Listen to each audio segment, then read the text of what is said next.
I'm Dr. Debmitta Dutta. I'm a practicing clinician and a parenting and wellness consultant. I run the parenting place in Bangalore, and I help parents navigate their parenting journey. So parenting has become very difficult in recent times, and I help them through this journey right from the time they conceive their babies up until their children leave their teens.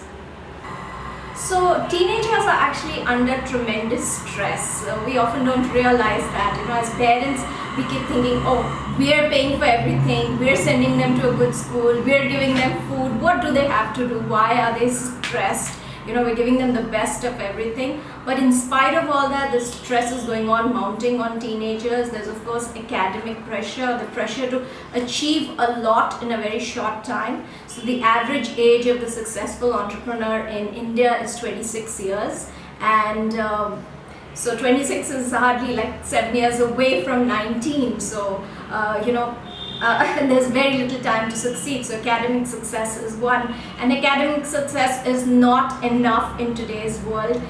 There's one child that parents have. They want him to be a good sports person, they want him to be a good singer, a good dancer, able to talk on the stage, friendly, topping the class in academics, also being on the school cabinet and all that. And if children can't do that, there's tremendous disappointment, and parents, that's one of the causes. When parents are disappointed in children, children feel that tremendously, and that leads them to suicide. Then there's of course peer pressure. So everybody is better than you, so that is one cause of suicide. When there's a lot of bullying because of peer pressure, that is cause of suicide. Then there are you have to understand that children are undergoing tremendous changes. So a child in his teens is changing in various ways. His whole body is changing. From a child, he's changing into an adult.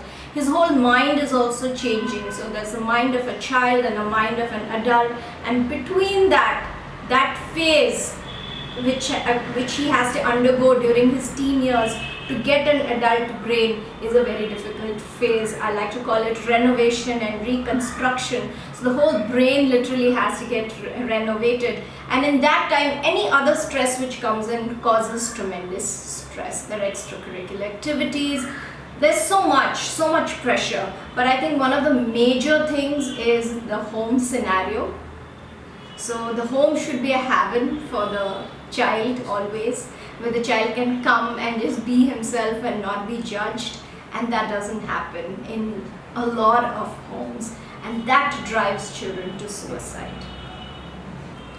So suicidal tendencies are difficult to identify in teenagers because it's not something long term. It's usually a very short trigger. Today he fails in the exam, he comes home, and within 15 minutes he's committed suicide.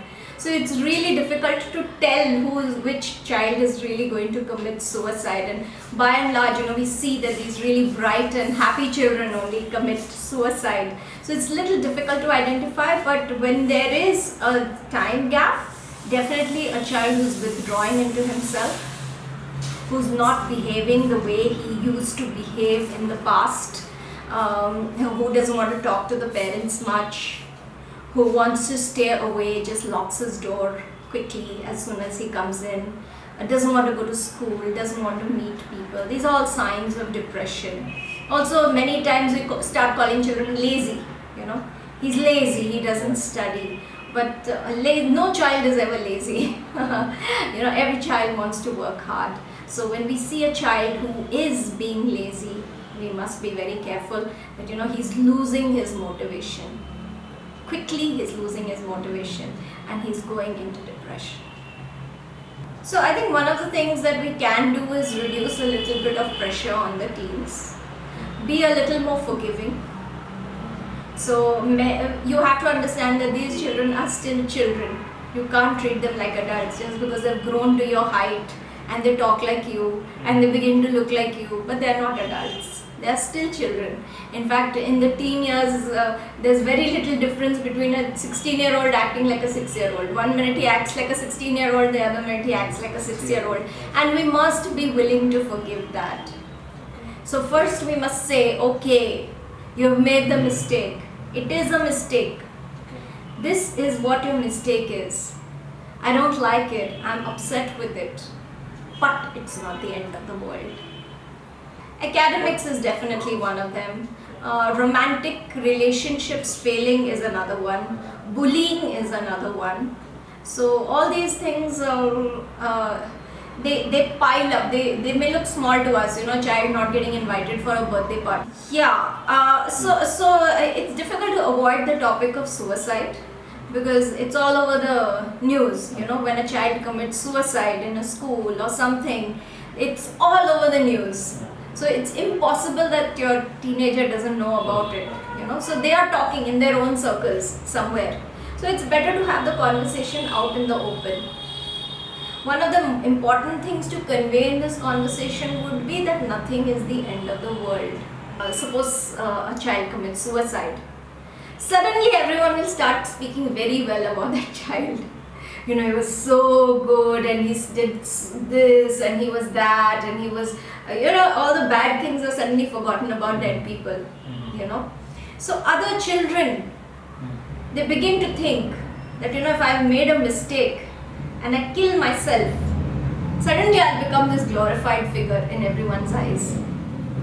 That prompts a lot of children to commit suicide. Absolutely. So one of the reasons that teenagers get into romantic relationships is that they want appreciation and love from somewhere.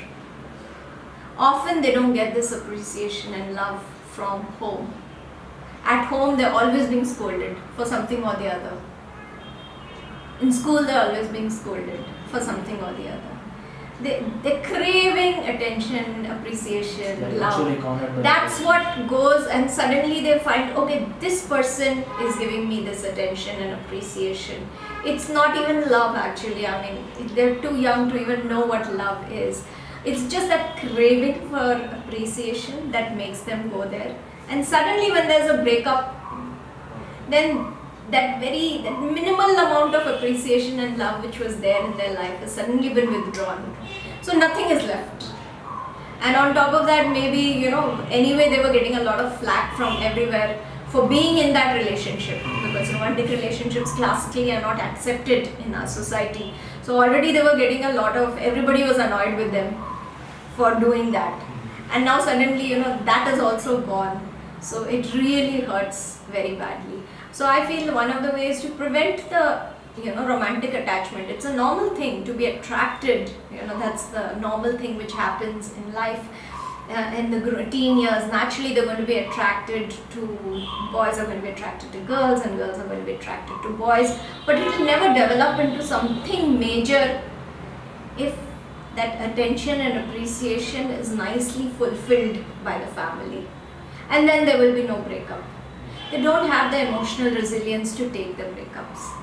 And when these breakups happen, if you're connected with the children, if you're connected as parents, so you can easily identify someone who's walking with drooped shoulders and a sad face. If he's your kid and you're looking at him every day, you would know there's something wrong with him.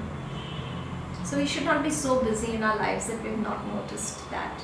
And at that time, instead of saying, "Arey, stop brooding over this, start studying," give them a little time to heal and recover. Give them little space. Just don't expect them to just magically get over it. The best thing about teenage relationships is that they're easy to get over. Also, I think one of the things we should convey to children, and this is my experience of working in various emergency departments, is that not everybody who tries to commit suicide dies. Suicide is not that easy to accomplish, So a lot of people we have coming to hospital, they've taken poison, but they've taken an inadequate dose of poison. So the poison has not killed them, it's left them paralyzed. So I would say be connected to your child. Many times we're totally disconnected. Whenever we are talking to our children, it's a transactional thing. Eat this, go there, sleep, get up, do this, do that, We're always giving instructions. We're not listening to them. We're not seeing them. many times when they're showing signs of being upset, we are so upset already that we're just taking it out on them. Oh, you didn't study, you didn't do this, you didn't do that. Maybe he already got blasted for that in class by his teacher. So we must take that into consideration, that when a child is coming home with bad marks, he's already taken the brunt of it from his teacher, from his friends, from everyone in his van. When he comes home, at least give him a little bit of compassion. So prevention of suicide, I think one of the things would be to help children understand that nothing is the end of the world. Look at life in perspective. Tomorrow everything can change. Understand how good you have it. We sometimes as parents and as society are constantly complaining about what we have. We don't have this and we don't have that and we don't have this and we don't have that. So there's no gratitude. And children also always, they want something else. They're never happy with what they want. So I think that is what is wrong with our society nowadays. And if we can teach children to be grateful for what they have, that can be a huge step in preventing suicides.